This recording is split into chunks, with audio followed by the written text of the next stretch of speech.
नागपूर शहरातील पोलीस ठाणे जरीपटका हद्दीत घरफोडी करून सोन्या चांदीच्या दागिन्यांची चोरी करणाऱ्या आरोपीला अटक करण्यात पोलिसांना यश आलं आहे। अवघ्या काही तासात आरोपीला ताब्यात घेत चोरीचा मुद्देमालही जप्त करण्यात आला आहे। 27 जानेवारी रोजी पोलीस ठाणे जरीपटका येथील पोलीस पथक गुन्ह्याचा तपास करीत असताना गुप्त बातमीदारामार्फत माहिती मिळाली की एक संशयित इसम गांधी लॉन कडक विठ्ठल मंदिराजवळ नारा जरीपटका या परिसरात फिरत असल्याची माहिती मिळाली।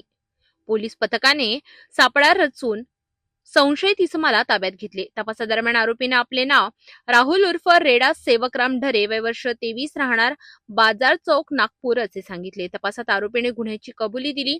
त्याने आपल्या मित्राच्या मदतीने घरफोडी करून चोरी केल्याचे निष्पन्न झाले। आरोपीच्या सांगण्यावरून त्याच्या घरातून चोरीचा एकूण 32 ग्राम चांदीचा मुद्देमाल जप्त करण्यात आला।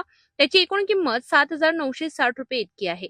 याशिवाय आरोपीकडून घरफोडीसाठी वापरलेले साहित्य देखील पोलिसांनी जप्त केले आहे। या प्रकरणाचा पुढील तपास जरीपटका पोलीस करीत आहेत।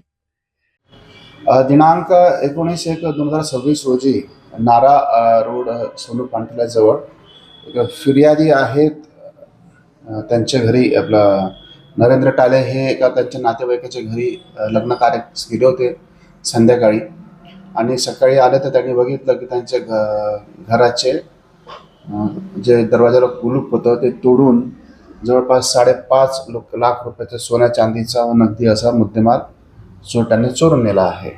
त्या अनुषंगाने आमची टीम API मोरखडे व त्यांची टीम सतत काही तांत्रिक मदत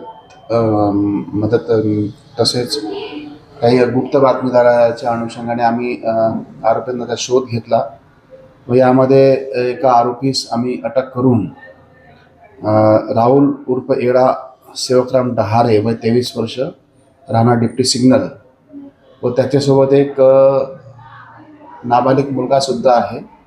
त्यांच्याकडून आम्ही जवळपास 7,78,000 रुपयाचा मुद्देमाल नमूद गुन्ह्यातला आम्ही जप्त केलेला आहे। सदरचा तपास API मोरखडे करत आहे। सदरची कामगिरी मान्य CP sir, joint CP sir, region sir, DCP sir आणि ACP सर यांच्या मार्गदर्शनाखाली आम्ही करत आहोत। नागपूर पोलिसांच्या तत्परतेमुळे मोठा चोरीचा गुन्हा उघडकीस आला असून नागरिकांमध्ये समाधान व्यक्त केलं जात आहे।